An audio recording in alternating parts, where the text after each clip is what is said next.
بسم الله نبدأ. بيضحك ماني ويقول لجين: انت شكلك ياد اتغريت لما هزمت الواد الهفا اللي اسمه بارك، وانه من الاول ما كانش مرتاح له بعينيه الازاز الفاضيه دي اللي شبه عيون السمك الميت. بيستعد ماني للقتال وبيقول لجين: تعالى لي يا واد، وبيهاجمه جين وبيديله بالبوكس في وشه. ماني بيقول له: حلو ياد الضربه دي وسريعه. ماني بيديله بوكس بيوقعه على الارض وهو بيقول له: بس انت لسه ضعيف برضه. بيحس جين ان دماغه بتلف وانه مش عارف يتوازن وبيقوم يقف. ماني بيقول له انه لما بيتضرب في دقنه الضربه بتفقده التوازن. بيقاوم جين ويقوم يقف. بيضرب ماني ضربه تانية بالبوكس في وشه. بيكون ماني حاطط ايديه الاتنين قدام وشه وبيحميهم. بيقول له: اضرب للصبح مش هتعرف تأذيني. الحركه دي فيها خدعه سحريه. بنلاقي جين بيضرب ماني برجله وهو موطي، وبيمسك ماني رجله وبيزقه ويوقعه على الارض، وهو بيقول له: هي دي الخدعه السحريه اللي تناسب الفاشلين اللي زيك. بيسيبه وبيمشي وهو بيقول له: الدرس انتهى. وبيفكروا انه لو قال تاني انه يعرفه مش هيرحمه. وبيقف يقول له انه قبل ما يمشي عايز يعرف ليه عايزه يبقى قوي. وجين بيقول له وهو بيقوم من على الارض انه هدفه مش انه يبقى قوي في القتال، لكنه يبقى عنده ثقة في نفسه، لان في شخص عايز يهزمه. بيسأله ماني مين الشخص ده. جين بيقول له في الحقيقة، وقبل ما يكمل كلامه بيشوف ماني ابو جين واقف بعيد بيبص عليهم. بعدها بنروح عند كيون اللي بتكون في المحل بتشتغل. كيم بتوصل وبتشوفها واقفة وحواليها أولاد كتير بيعكسوها وبيسألوها لو كانت مرتبطة. كيون بتقول لهم وهي مكسوفة إنهم يشوفوا محتاجين إيه ويشتروه بسرعة. بعدها بتروح تسلم على كيم اللي بتقول لها: واضح إن بقى ليكي شعبية كبيرة هنا، وإنها مش حاجة غريبة لأنك أصلا قمر. وبتضحك كيون وتقول لها: دول شوية عيال في إعدادي. بتحس إن كيم بتبص لها بطريقة غريبة وبتفكر لو كانت غلطت في حاجة. بتديها قسيمة شراء وبتقول لها المدير ادالها 2 وان هي هتديها واحده وتاخد واحده. كيم بتقول لها: وانت ليه هتشاركيني في حاجه اداها لك العجوز القذر ده؟ هو انا صعبانه عليكي ولا ايه؟ ولا يمكن عشان عديت ال30 ولسه شغاله في مكان زي ده؟ كيون واقفه مستغربه من طريقه كلامها معاها ومش عارفه ترد تقول لها ايه. كيم بتقول لها: الهدايا المجانيه دي بتكون لطيفه خصوصا لو كنت جميله. كيون مش فاهمه هي مالها النهارده. كيم بتحس انها عكت في الكلام. بتقول لها: انا اسفه على كل اللي قلته، انا بس مزاجي مش حلو النهارده. كيون بتقول لها: انا اسفه لو كنت ضايقتك. بتسالها لو كان عندها مشكله. كيم بتقول لها انها بس مرهقه شويتين. كيون بتقول لها: على فكره انت كمان جميله جدا، انت بس اللي مش واخده بالك. تضحك كيم وتقول لها: اه عندك حق. بتقول لها انها ممكن تروح خلاص وهي هتستلم مكانها. بنلاقي كيم بتفتكر شخص كانت على علاقه بيه وهو بيعتذر لها انه مش عايز يكمل معاها، وانها افتكرت انه بيسيبها علشان هي وحشه. بيحاول الشاب يشرح لها ان الموضوع مش كده، لكن هي بترفض تسمعه وبتسيبه وبتمشي. بنشوفها بعدها بتراقبه وبتشوفه قاعد مع بنت جميله جدا في مطعم، وبتكون دي البنت اللي هي خطفتها. بعد كده بتشوف صاحبها وهو بيستأذن من البنت ويروح الحمام. البنت بتكلم صاحبتها وبتقول لها: ايه اللي انت جايباني قبله ده؟ انا مش عاجبني خالص. بنلاقي كيم واقفه تبص لقسيمه الشراء اللي كيون اديتها لها وبتقول انها بتقرف منها، وبتقطع القسيمة وبتقول بغيظ إنها بتقرف منهم وبتكرههم كلهم. وفجأة بتلاقي حد بيحط كنز قدامها وبتتفاجئ إن في زبون موجود. بترتبك وهي بتحاسبه وبتقول لنفسها: هو موجود من إمتى ده؟ وبتلاقيه بيقول لها: اوعي تفكري في كده. وبتقول له وهي مرتبكة: أنا مش فاهمة. بنلاقي الشخص ده هو دينج سو اللي بيقول لها بهدوء: بقول لك اوعي تفكري في كده يا بوما انتي. وبنعرف ان دينج سو كان ماشي ورا جين بيراقبه في اليوم اللي عدى من جنب المكان اللي كيم خطفت فيه البنت، وانه شافها وقتها وتعرف عليها. وبتقول كيم لدينج سو: انت بتقول إيه يا جدع انت؟ بيقول لها وهو بيضحك: ما بقولش حاجه خالص، معلش انا النهارده مش كويس. وبيقول لها انه عايز يشتري الكان دي وبيدفع ثمنها. وبيقول لها وهو ماشي: على فكره اللي عارفين قيمه نفسهم هم اللي حلوين بجد. بتبص له كيم باستغراب، ودينج سو بيقول لها: انا اقصد ان انت كمان جميله، عشان كده بلاش تحسي بالغيره الا لو كنت عايزه تموتي. وبيسيبها وبيمشي. وبتتفاجئ كيم بكلامه وبتحس بغضب شديد. وبنشوف دينجسو قاعد في البيت وبيفتكر وهو بيعذب بنته قدامه، كانت نايمه على الارض ومربوطه، وهو ماسك منشار في ايديه وبيقول لها انه مش هيخليها تحس بألم خالص. وبيضحك ضحكه مجنونه حرفيا وهو شايفها بتترعش من كتر الخوف، والدم حواليها على الارض في كل مكان. وفجاه باب الأوضة اللي هو فيها بيخبط. بيسمع صوت بيسأله لو كان كويس. بنرجع عند كيم وبنشوفها بتبعت رسالة على مواقع التواصل الاجتماعي بتقول إن في شخص نسي محفظته عندها في المحل، وإنها استنت يرجع ياخدها بس مرجعش. بتطلب إن لو حد اتعرف على صورته يساعدها توصل له. بتنزل صورة لدينج سو جابتها من على كاميرات المراقبة بتاعة المحل، بتضحك ضحكة كلها شر حرفيا. بنروح عند كيون قدام بيتها، بتلاقي جين واقف مستنيها ومعاه شنط في ايديه، وبتلاقي وشه متخرشم مرة تانية. بتقول له ايه يا ابني، انت مفيش يوم بيعدي عليك الا لما لازم تتعلم كده. بنرجع عند دينج سو ان اللي بيكون قاعد وبيفتكر الصوت اللي كان بيسأله لو كان كويس. بيبص على صورته المتعلقة على الحيطة وبيلاقي جنبه صورة لفستان قديم. بنرجع عند كيون، بتسأل جين ايه اللي انت جايبه معاك ده؟ قال لها الشتا جه والجو بقى برد، وانه جاب جواكت تقيله ليها هي وجدها. بتطلع كيون الجاكيت من الشنطه وتقول له بس ده شكله غالي قوي. جين بيقول لها انه حب يجيب لها هديه طالما هيقعد عندها شويه. بتضحك كيون وتقول له انت ناوي تعيش عندي على طول ولا ايه؟ بتشوف التيكت بتاع سعر الجاكيت وبتتصدم من سعره. تقول له يخرب بيتك يا مجنون، ايه اللي انت بتعمله ده؟ ده تمنه يكفي مصاريفنا الست شهور اللي جايه كلها. جين بيقول لها خلاص هرجعه واجيب حاجه ارخص وانت خدي باقي الفلوس علشان بس مصاريف البيت. بتروح كيون وهي متعصبه وتضربه براسها في وشه. بتقول له بطل تعاملني على اني شحاته بقى. بعدها بنلاقيهم جوه البيت وكيون بتعمل له اسعافات على الجروح اللي في وشه، وبتقول له انا عايز اعرف ايه اللي خرشمك كده، انت مش كنت رايح تقابل ماني يا ابني؟ بتقول له وهي مخضوضه اوعى تقول ان هو اللي عمل كده. بتقول بغيظ انا كنت عارفه انه عيل تافه ومستهتر، عمره ما هيتغير في يوم وليله طبعا. جين بيقول لها الموضوع مش كده بالظبط، وبيفتكر الخناقه اللي كانت بينه وبين بارك وضربه ليه بكل وحشيه، وبيحس انه بيحتقر نفسه جدا لانه طلع جواه جزء سيء زي كده. وبيقول لكيون تفتكري لو في شخص جسمه ضعيف جدا بس جواه انسان وحش وفجأة بقى قوي هيكون عامل ازاي؟ بتقول اكيد هيبقى شخص سيء جدا. بيقولها بحزن صح عندك حق. بتقول له كين ما تخافش، انت حتى لو ضعيف فانت مش وحش، ولو بقيت كده انا اللي هضربك بنفسي ساعتها. بيضحك جين ويقول لها هتضربيني بالروسية برضو؟ بعدها بنلاقي كيون صحيت بالليل بتشرب وبتشوف جين نايم وبيترعش من البرد. بتروح تغطيه وبتسمعه وهو بينادي على امه وهو نايم. بنشوف ماني وهو بيفتكر كلام صاحبه لما حرضوا انهم يخلوا بارك وجين يضربوا بعض وانهم هيتبسطوا قوي من الفرجه عليهم. بنلاقي ماني متصاب وبينزف وبيقول لنفسه ايه اللي حصل. نرجع قبلها لما ماني كان راكب مع عيلته العربيه ورايحين رحله عائليه مع بعض، وامه بتساله عن اخبار المدرسه لو كان لسه بيتنمر على زمايله. اخته بتضحك وبتقول لها لسه، وهو بيقول لها اخرس انتي ومالكيش دعوه. ابوه بيقول له يا ابني بلاش تخسر ثقه كل اللي حواليك فيك. بيفتكر ماني زمان وهو صغير والعيال بتضربه، وواحد فيهم بيقول ابوك قتل ابويا. ماني بيعيط ويقول لا ابويا ما عملش كده، وتفضل العيال تضرب فيه. بنشوف مذيع في التلفزيون بيقول خبر عن انتحار موظف في شركه ابو ماني، وانه انتحر لانه اتفصل من الشغل. ابو ماني قاعد بيسمع الخبر وهو زعلان وحاسس بالذنب. بيدخل ماني وهو مضروب وهدومه متقطعه. بيسال ابوه لو كان قتل الراجل فعلا. بيفتكر انه ضرب العيال اللي ضربته، وهو بيقول للواد ان ابوه ضعيف وعشان كده انتحر. وبيفتكر لما سأل جين ليه عايز تبقى اقوى، وقال له انه عايز يبقى عنده ثقة في نفسه علشان يهزم شخص تاني. ولما سأله مين الشخص ده قال له انه ابوه.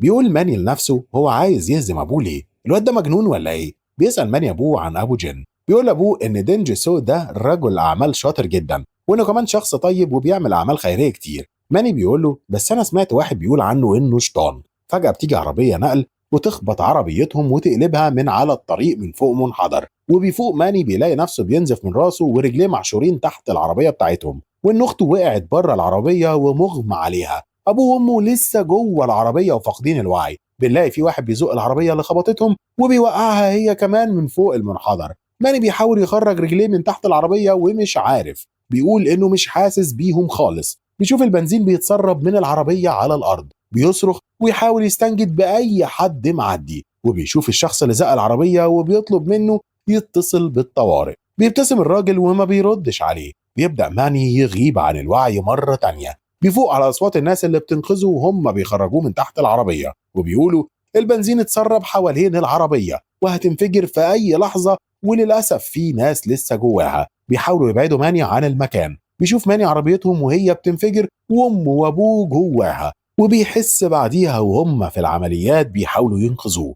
بعدها بيفوق وبيلاقي نفسه في أوضة في مستشفى. بيحاول يقوم علشان يروح يطمن على عيلته، وبيتفاجئ إن رجليه الاتنين مقطوعين. بعدها بنشوف زمايله في المدرسة بيتكلموا عن الحادثة اللي حصلت له، وإن أبوه وأمه ماتوا وهو رجليه الاتنين اتقطعوا. واحد منهم بيقول لواحد تاني هو مش ضربك قبل كده؟ ما تيجي نروح نعلم عليه. الطالب بيقول له لا سيبك من الحوار ده، هو دلوقتي لا حول لي ولا قوة. وبنرجع عند ماني اللي بيزور واحد من مجلس الإدارة في شركة أبوه وقال له إنهم هيديروا الشركة وهو هيهتم بالاسم اللي سابه له أبوه. ماني ما بيردش عليه. الراجل بيقول له أنا هسيبك أرتاح وأبقى أجيلك في وقت تاني. بيسأله ماني هو مفيش حد جه يزورني؟ الراجل بيقول له البوليس عايز يقابلك وفي صحفيين عايزين يتكلموا معاك. ماني بيقول له لا لا لا أنا أقصد صحابي أو قرايبي، محدش جه يزورني. قال له الراجل وهو مرتبك أنا بصراحة مش متأكد. بيمشي ويسيب ماني وهو في حالة صدمة من اللي حصل له. بيقول لنفسه أنا أكيد بحلم. بينام على السرير وهو بيقول أنا هنام ولما أصحى هلاقي كل حاجة رجعت زي ما كانت. بيلاقي بعدها بارك دخل عنده الأوضة واقف بيبص له وبيضحك وهو شمتان فيه. ماني بيقول له بتضحك على ايه يا حتة زبالة؟ بارك بيقول له انت خلاص انتهيت. وبيلاقي باقي زمايله دخلوا له الأوضة. بيقول لهم ماني بخوف هو انتوا جايين ليه؟ اطلعوا بره. وبيطلع واحد منهم سكينة صغيرة وبيهجموا كلهم عليه. بيصحى ماني ويلاقي انه كان بيحلم. بيقعد على السرير وهو بيضحك ضحك هستيري وبيقول انهم ما يجرؤوش يعملوا معاه كده وانه لسه برضه ماني. بيحاول يقوم من على السرير وبيقع بيعيط وهو منهار حرفيا. وهو بيقول ابويا وامي ماتوا ومحدش جه يطمن عليا. وبيدخل جن عنده الاوضه. ماني بيقول له ده ايه اللي جابك هنا يا معتوه؟ جن بيقول له احنا هنا مش في المدرسه صح؟ بيسكت ماني وبعدها بيقول له وهو بيودي وشه الناحيه التانيه وبيعيط ايوه مش في المدرسه. بنعرف ان جن سمع الولاد في المدرسه وهما بيحكوا عن اللي حصل لماني وعلشان كده جه يطمن عليه. بنلاقي بعدها جن في بلكونه المستشفى واقف وجنبه ماني قاعد على كرسي متحرك. بيسأله ماني لو كانت كيون عرفت اللي حصل له. جين قال له لسه ما تعرفش. قال له ماني أحسن إنها ما عرفتش. وبيقول له هو أنت جيت هنا ليه؟ جين بيقول له علشان عرفت إن أنت متصاب. ماني قال له وفكرت تيجي تطمن عليا بعد اللي عملته فيك؟ قال له هو إيه اللي حصل بالظبط؟ حكى له ماني إن في عربية خبطتهم وإن الشرطة لما تحرت عرفت إنها عربية مسروقة وآخر مرة اتشافت في كاميرات المراقبة كانت من شهر وكان سايقها اتنين بيشتغلوا في تجارة الأعضاء وغالبا هم اللي صدموا العربية بتاعتهم وبعديها هربوا. ماني بيقول له بحزن حياتي خلاص انتهت وفقدت رجليا وابويا وامي ماتوا واختي حالتها أسوأ مني وعيلتي واعضاء مجلس اداره الشركه هيحوموا حواليا زي القروش دلوقتي. مفيش حد من اللي كان فاكرهم صحابه فكر يزوره. وجين واقف وما بيردش عليه خالص. ماني بيقول له هو انت ساكت ليه؟ جين قال له انت محظوظ قوي. بيقول له ماني وهو بيشده من هدومه بعصبيه انت اتجننت؟ انت بتقول ايه يا جدع انت؟ جين قال له بارتباك انا اسف انا بس بحسدك شويه. ماني قال له بتحسدني على ايه يا مجنون؟ بيتزحلق ماني من على الكرسي وهو بيشد جين وبيقع على الارض. جين بيحاول يطمن عليه وماني بيقول له انت شخص مجنون غور من هنا. بيعيط وهو بيقول له انا بقول لك امي وابويا ماتوا يا زباله وبينهار من كتر العياط. بعد ما بيهدى شويه بيقول له انه ما كانش عايز يشوفه وهو ضعيف كده وانه يخلي ده سر ما بينهم. بيروح جين عند سور المبنى ويطلع عليه. ماني بيقول له ايه اللي انت بتعمله ده؟ اللي انت بتعمله ده خطر جدا. جين بيقول له انه هيقول له هو كمان على سر. انا بحسدك لانك قادر تعيط على ابوك وامك وانه قبل كده كان فوق مبنى زي ده وفي شيطان رماه منه وبيقول له لازم تحفظ السر ده وما تقولوش لحد والا هتموت. جين بيقول له انا ابويا قاتل. ماني بيقول له وانا كمان ابويا كان كده. جين بيبرق ويقول له ايه ده؟ انت بتقول ايه؟ ماني بيقول له ابوه وهو صغير كان بيعمل اي حاجه علشان ينجح بيدوس على ناس كتير جدا في طريقه لكن لما كبر شويه بدأ يتغير. زمان ما كانش بيفكر في مصير الموظفين اللي بيطردهم ولا العيال ازاي بيعاملوني في المدرسه لكن بعد كذا موقف بدأ يهتم بعيلته اكتر. وجين بيقول له انا ما اقصدش كده انا ابويا ما كانش بيعمل كده انا ابويا بيقتل الناس بايديه لمجرد بس انه بيتسلى والبنات اللي قتلهم ما عملوش اي حاجه يستاهلوا عليها انه يحصل لهم كده وانه بيقتلهم ببساطه كانهم حيوانات. بيبص له ماني وهو مش مصدق اللي بيسمعه وبيقول له يعني ابوك هو اللي ورا اختفاء البنات دي كلها ورماك انت وانت صغير من فوق المبنى؟ جين بيقول له ايوه هو اللي قتل البنات المخطوفه دلوقتي كيون هي هدفه الجديد. ماني بيضحك ويقول له هو انت بتتكلم جد؟ جين بيقول له هو انت شايف ده كلام فيه هزار؟ انا مش عارف اعمل ايه. ماني بيقول له لازم تبلغ عنه طبعا. جين قال له انه ما عندوش الشجاعه يعمل كده. ماني قال له طبعا ده طبيعي لانه في النهايه ابوك. جين بيقول له لا لا مش ده السبب خالص. ماني بيقول له علشان كده عايز تبقى اقوى علشان تمنعه بنفسك؟ قال له انه مش هيقدر يعمل كده لوحده وإنه هيقول هو للضباط اللي بيحققوا في قضيته. جين بيترجاه وهو خايف إنه ما يقولش حاجة. ماني قال له أنت مش هتقدر تخبي على طول، وكمان أنت بتقول إن كي يون في خطر. قال له هو أنت في حاجة تانية مخبيها عليا؟ جين بيفتكر نفسه هو بيقتل البنات وبيساعد أبوه في جرايمه، وبيقول لماني أنا هقدر أحل الموضوع، بس أنت اوعى تقول لحد لأن أبويا ممكن جدا يقتلك. بعدها بنشوف ماني في جنازة أبوه وأمه، بيشكر جين إنه جابه علشان يحضر، وبيقول له إنه هيحتفظ بالسر بتاعه، وقال له روح احمي كيون. بيمشي جين ويقابل أبوه داخل الجنازة، وبيسأله إيه اللي جابه هنا؟ قال له إن أبو ماني كان رجل أعمال زيه بالظبط، وإنه لازم يجي يحضر جنازته. بيسأل دينجسو جين هو مش هيرجع البيت. جين بيقول له هو خايف إن ماني ما يعرفش حاجة وما يحاولش يأذيه. دينجسو بيقول له عدد اللي لازم يحميهم عمال يزيد. جين بيقول له ده صاحبي، ودينجسو بيقول له انت مالكش صحاب. وبيروح دينجسو عند ماني وبيقول له انهم اتقابلوا قبل كده. ماني بيعتذر له على الطريقه اللي عامله بيها لما قابله في السوبر ماركت. بيقف دينجسو عند صوره ابو ماني وامه شويه، وبعدين بيرجع يقف تاني مع ماني اللي بيقول له انه حاسس ان جين مختلف شويه عن باقي الولاد، وانت عنيف وقاسي شويتين. دينجسو قال له ان جين مريض مش بس جسديا لكن عقليا كمان، اتولد ما عندوش القدره على التعاطف او الاحساس بالذنب تجاه اي حاجه عايز يعملها. وماني بيقول له تقصد ان هو شخص سايكوباتي؟ دينجسو بيقول له بتاثر للاسف ويمكن الحادثه اللي حصلت له زمان وعملت له اعاقه كانت سبب انه ما يتحولش لشخص اسوأ من كده بكتير. انا نفسي ابوه وانا مش متخيل لو كان سليم كان ممكن يكون دلوقتي عامل ازاي. بيتنهد بحزن وحسره، وهو بيقول له ان حتى الحادثه اللي حصلت له زمان فسرها على طريقته الخاصه وعمل اسقاط على اللي حواليه انهم السبب في اللي هو فيه، وانه انا للاسف بقيت هدفه من وقتها، انا ابوه اللي عايش معاه وبراعيه. بنشوف ماني متاثر بكلام دونجسو. دونجسو بيقول له انا اسف اني اتكلمت كتير، انا هسيبك انت تحكم على الامور بنفسك. بيديله الكارت بتاعه ويقول له انا عارف ان اللي حصل له ده صعب، وانه لو احتاج اي حاجه ما يترددش انه يكلمه. ماني بيقول له انت فعلا شخص لطيف وبتحب تساعد الناس زي ما سمعت عنك. دينجسو بيقول له انه ساعد كيون زميلتهم لانها صاحبة جين ودفع كل الديون اللي كانت عليها لما عرف ظروفها، وان هو كمان صاحب جين ولازم يساعده علشان يتخطى الازمه دي. وقال له لو احتاج استشاره لاداره ممتلكاته كلمه فورا، لانه عارف ان اصحاب الاسهم الجشعين في شركه ابوه مش هيسيبوه في حاله. قال له انا بشكرك انك سمعتني وخلتني افضفض معاك عن جين رغم الظروف اللي انت بتمر بيها. بيقف بعدها وبيصلي لام ماني وابوه، وقبل ما بيمشي بيطلب من ماني ما يقولش حاجه من اللي قالها له لجين. بيخرج دينجسو من قاعه الجنازه، بيلاقي جين واقف مستنيه وبيساله انت قلت ايه لماني؟ بيقول له هو انت اللي عملت فيه كده؟ دينجسو بيقول له هو انت فاضي ياض ولا ايه؟ انت مش خايف على حبك الاول ومش عارف انها في خطر ولا ايه؟ جين بيقول له بغيظ عارف كمان انها خطر بسببك انت. دينجسو قال له لا مش بسببي انا. بيقول له ان الزهور الجميله دايما بتجذب النحل حواليها، وبيكون طبعا قصده كيم بكلامه. وجين بيقول له انت قصدك ايه؟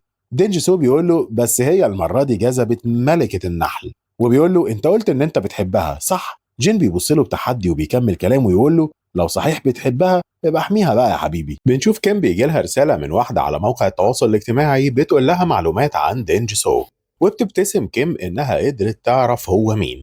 بعدها بتروح له وتستناه في الجراج بتاع شركته. بتشوفه وهو رايح يركب عربيته وبتقول له انت عرفت انا مين؟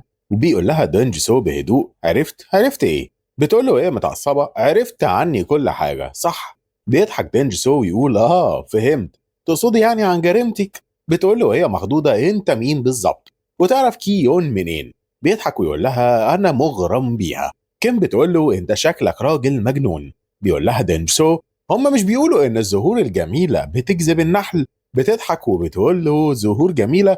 انت تقصد الحقيره دي؟ بيقول لها انا لو مكانك مش ههنها. بتقول له انت بتتصرف بهدوء غريب على شخص عارف اني قتلت، وانها عندها فضول تشوف وشه لو قتلت الزهره الجميله بتاعته، وانه اكيد في سبب خلاه ما يبلغش عنها البوليس لحد دلوقتي، وعشان كده لو يقدر يمنعها يحاول، لانها هتقتلها يعني هتقتلها. بنشوف دينجسو مخبي سكينه صغيره في ايده، وبتشوفها كيم وتقول له بخوف انه ما عندوش الجرأه يعمل كده. دينجسو بيقول لها انها مش هتقدر تقتل كيون، وانه مش لوحده اللي بيحميها، في فارس تاني خاص بيها وبيحميها. بنشوف جين بيجري في الشارع زي المجنون لحد ما بيوصل لمكان شغل كيون، بيشوفها واقفة جوه المحل وبيقف ياخد نفسه بعد ما اطمن إنها بخير. بيدخل عندها المحل وبتتخض لما بتشوفه. بتقول له هو أنت مبلول كده ليه؟ مع إن الدنيا بره ما بتمطرش أصلا. بيسألها جين لو في حاجة غريبة حصلت معاها. بتفكر شوية وبعدين بتقول له كان في واحد سكران دخل فتح إزازة سوجو وشربها وما دفعش فلوسها، ولما طلبت منه يمشي زعق لها. جين بينفخ بارتياح إنها بخير. كيون بتقول له انت الفترة الأخيرة دي بقيت مش مظبوط خالص وعمال تتصرف تصرفات غريبة قوي. بتسأله على ماني وبتقول له انها ما شافتوش النهاردة في المدرسة. بيقول لها اكيد عنده حاجات شغلته. اللي هو انت صحيح هتخلصي شغل امتى؟ بتقول له ليه هو انت ناوي تروح معايا النهاردة برضه ولا ايه؟ بتقول له بغيظ انا كنت عارفة. بيترجاها جين تسمح له يقعد عندها لانه مش لاقي مكان تاني يقعد فيه. بتقول له كيون باحباط انت شكلك كده مش شايفني كبنت خالص، وبتطلب ان انت تقعد معايا في البيت بكل ارتياحيه وشكلك كده على الله حكايتك. جيم بيقول لها لا طبعا مش كده. بتقول له هي فرحانه يعني انت شايفني بنت؟ بيبص لها وهو وشه محمر ومكسوف وما بيردش عليها. بتقول له وهي بتبتسم خلاص ما تردش دلوقتي. كيم بتكون واقفه بره المحل بتبص عليهم من الازاز. بتقول مستحيل يكون هو ده الفارس بتاعها اللي كان بيقول عليه. بنشوف دينجسو قاعد في مكتبه وبيفتكر لما سألته كيم مين الفارس اللي بيقول عليه، وبيقول لها ابني. وبنلاقي دينجسور راسم على ورقة صورة لكيم وجين وبيعمل بينهم حادي بادي عشان يختار حد فيهم. نرجع عند جين وكيون اللي النور بيقطع فجأة عليهم. بتخاف كيون وبيقول لها جين ما تقلقيش النور بره شغال واكيد محول المحل فيه مشكلة. بيروح جين ناحية المخزن علشان يشوفه. بتقول له كيون انها هتروح هي لانه ما يعرفش مكانه وهو هيدور على كشاف كبير في المحل يولعه. يتكعبل جين وهو ماشي في باسكت الزبالة وبيشوف قسيمة الشراء متقطعة ومرمية في الزبالة. بينادي على كيون ويقول لها هو انت قطعتي قسيمة الشراء ليه يا بنت انتي؟ بس كيون ما بتردش عليه. بيسألها جين لو كانت لقت المولد وبرضه ما بتردش عليه. بيترعب جين وبينادي عليها جامد وهو بيجري ناحية المخزن. بيدخل مش بيلاقيها. بيفتكر كلام دينج سو ليه انها في خطر. بيخرج جين من باب المحل اللي جوه المخزن. بيدور عليها في الشارع ومش بيلاقيها. بيجرب يرن على تليفونها بيسمع صوت قريب منه وبيشوف في ازاز المحل حد بيهاجمه من وراه.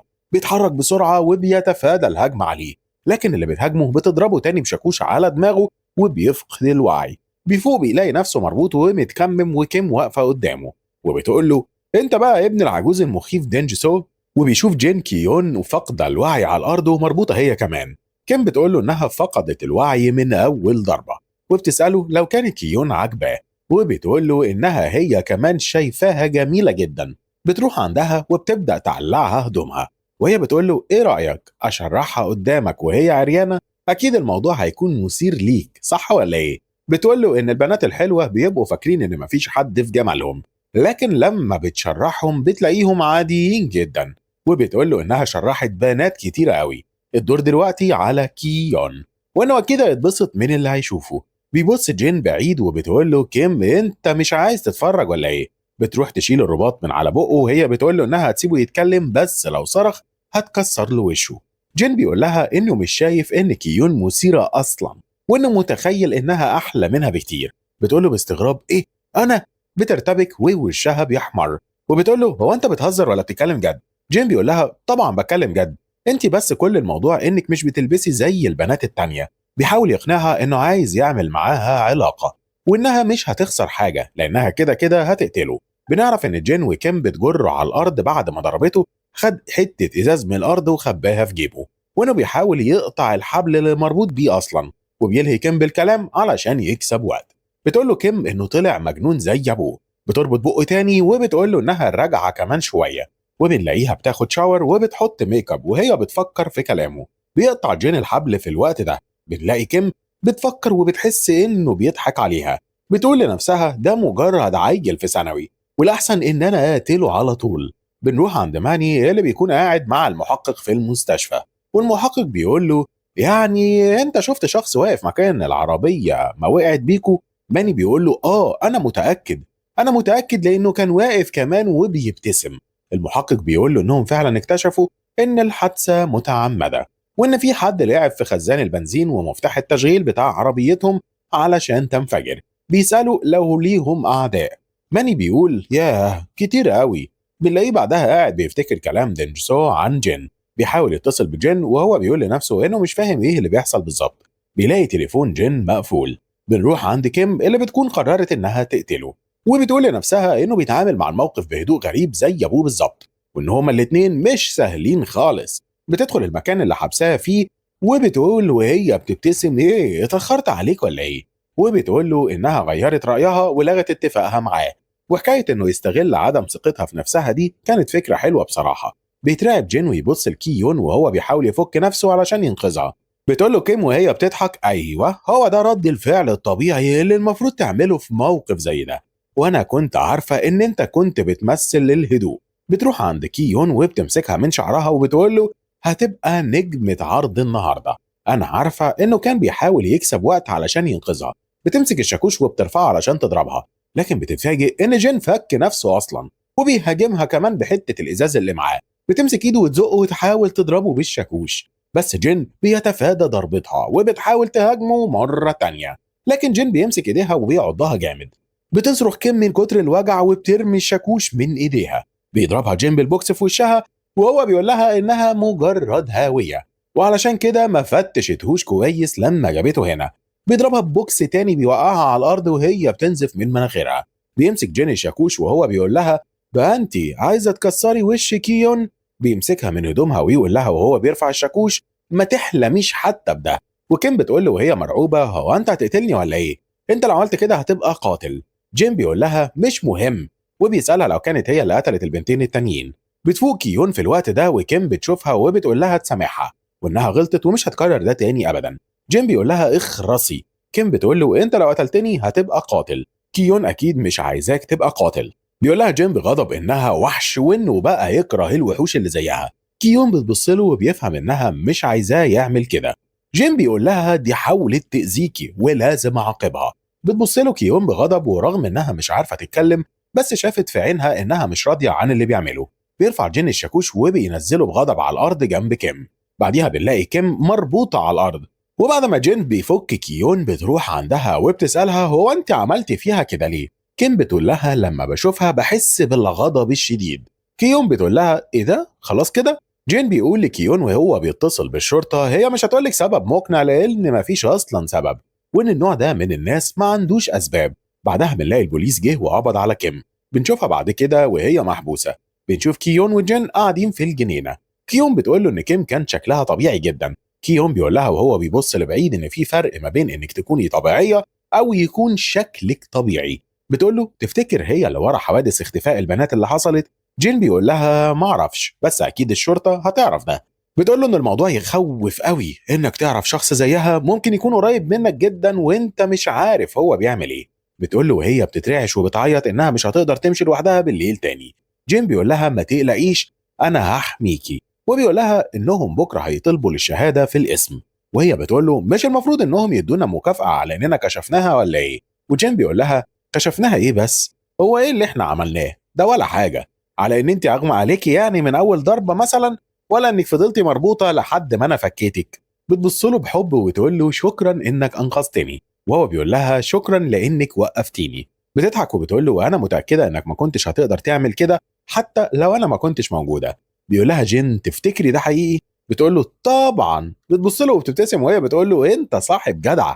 وجين بيقول لها انه كان بيتبسط الاول لما بتقول انهم صحاب، لكن دلوقتي ما بقاش يحب الكلمه دي خالص. وبيقول لها انا هديلك 3 ثواني قبل ما تضربيني على وشي. كيون بتقول له ايه ده انت بتقول ايه؟ بيروح عندها وبيبوسها. بعدها بيعد من 1 ل3 وهي واقفه بتبص له بغيظ ووشها محمر على الاخر، وبيقول لها ان الوقت خلص وما ضربتوش. بيروح بايسها تاني. بنشوف دينجسو في قسم الشرطة والمحقق بيقول له إن كيم قالت إنه كان عارف إنها قتلت وعشان كده نزلت منشور على موقع التواصل الاجتماعي ودورت عليك. بيسأله لو كان الكلام ده صحيح. دينجسو بيقول له إنه اكتشف إنها قاتلة لما راحت له جراج الشركة بتاعته. والظابط بيسأله طب أنت ليه ما بلغتش؟ دينجسو بيقول لأنه خاف لأنها كانت عايزة تقتله هو كمان، وعشان كده كانت بتدور عليه، وإنها ما قدرتش تقتله في الجراج لأن كان فيه كاميرات مراقبة، وبعدها هددته انها هتقتل ابنه لو بلغ البوليس. بيقول المحقق وهو بيعيط ان ابنه اصلا صاحب كيون وعشان كده كيم كانت تعرفه. بيقول للمحقق انه عارف انه غلطان لكن هو حس انه هو وابنه في خطر، والمحققين بيقولوا انه كان لازم يبلغ الشرطة على طول. وإن السفاحة دي قتلت بنتين وكانت هتقتل 2 تانيين، ولولا إن ابنه اتصرف بذكاء شديد كان هو وزميلته زمانهم ميتين. بيقول له إن كيم قالت حاجة غريبة تانية، إن عنده مشاعر ناحية كيون. دينج سو بيمثل إنه مصدوم ويقول مين ده؟ أنا يا فندم؟ دي كيون دي الحب الأول لابني الوحيد. وبعدها بنشوف دينج سو خارج من القسم وهو بيقول لنفسه انت فاكره يا زباله انهم هيصدقوك؟ انت عبيطه ولا ايه؟ يولع سيجاره ويشوف ست عجوزه ماشيه وشايله شنط كتير، بيطفي السيجاره ويروح لها بسرعه يقول لها عنك يا ست الكل، وهي بتقول له انت جدع قوي يا ابني. بنشوف كيون عند ماني في المستشفى بتحضنه وهي بتقول له شفت اخره عمايلك؟ مش قلت لك خليك ولد كويس؟ ماني بيبتسم ويقول لها ازاي تقولي كده لشخص بائس لسه خسران رجليه الاتنين زيي. بعديها بنشوف في طابور المدرسه المدير بيقول للطلاب انهم اكيد عرفوا ان المجرمه المسؤوله عن اختطاف البنات اتقبض عليها، وانه فخور ان واحد من طلبه المدرسه ساعد في القبض عليها، وبيقول لهم ان رئيس الشرطه جه بنفسه علشان يشكر الطالب ده ويكرمه. بينادي المدير على اسم جين في الميكروفون. الطلبه كلهم بيتصدموا لما بيسمعوا اسم جين، وجين بيتسمر مكانه. بينادي المدير تاني عليه، بيروح جين عند المدير وهو ماشي بالراحه وباصص للارض ومكسوف جدا من نظرات زمايله. بيسلم عليه المدير وبيشكره على انه كان نموذج مشرف لطلبة المدرسة. بيشكره رئيس الشرطة وبيحكي لزمايله عن شجاعته وحكمته في التصرف. بيديله شهادة تقدير على المجهود اللي عمله، وجيم بيبص لزمايله وهو محرج جدا ومكسوف على الآخر. بيسمع صوت تسقيف وبيبص بيلاقي ماني بيسقف له. بتبتسم كيون وتسقف له هي كمان. بيسقف وراهم كل الطلبة لجين. وبعدها بنشوف جين وماني قاعدين مع بعض. بيروح عندهم شله من الطلبه اللي متغاظين من ماني. ماني بيقول لهم هو انتوا جايين تنتقموا من واحد من غير رجلين؟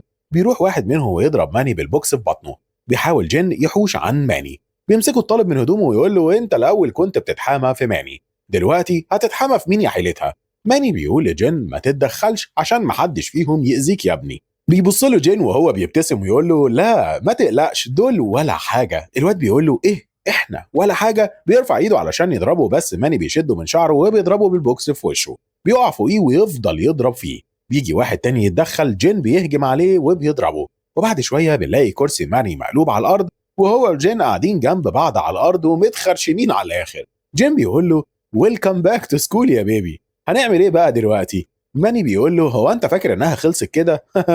انا لسه ماني يا ابني ولسه عندي كتير قوي. بيفكر ماني في كلام دينج سو عن جين وبيقول لنفسه انه عايز يصدق جين، بس كلام ابوه عن اللي حصل له زمان واثر عليه ممكن يكون منطقي. بيقول له ماني لجين لو كان ابوه قاتل فعلا مش المفروض يكون معاه دليل على كده؟ جين بيقول له دليل ايه بس؟ ماني بيقول له لازم تجمع يا ابني ادله على الجرائم بتاعته دي.